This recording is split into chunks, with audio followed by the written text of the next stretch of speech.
For this assignment, I chose to use Venmo. Venmo is a peer-to-peer payment system. It lets you send money to friends and family so that you don't have to deal with cash, but it also provides a social layer.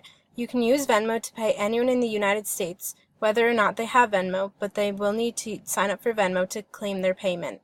Venmo is a super engaging and fun tool. To create a Venmo account, you must sign up with your email or by connecting it to your Facebook account. You will be required to create a password and verify your phone number.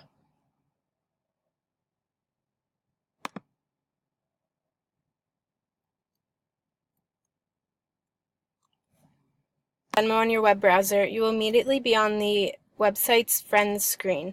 This is also known as your Venmo newsfeed. You can scroll through it, and if you have contacts that use Venmo, you might be able to see what they've spent money on.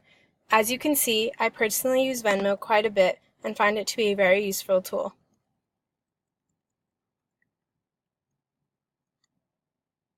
Now, beyond the Friends screen, you will notice a navigation bar at the top of the browser that presents a few different tabs: Home, Your Name, Statement, Settings, Help, and Logout. You can simply click whichever one you want to navigate to that screen.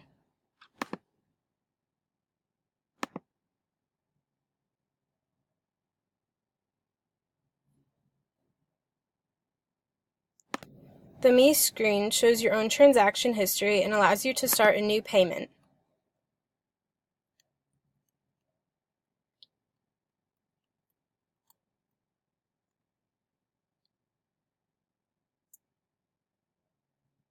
You can click either Pay or Charge depending on what you need.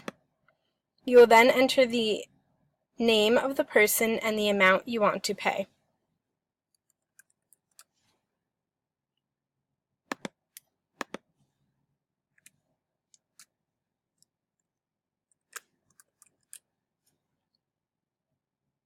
All there's left to do is click Pay, and then you've sent your payment. So that is the general gist of what this tool has to offer and how you can navigate it. This tool could be useful for a variety of people. It is very popular for not only college students, but also older adults. I know my mom avidly uses Venmo for her business. She's a dog groomer and uses the tool to charge her clients and collect her money.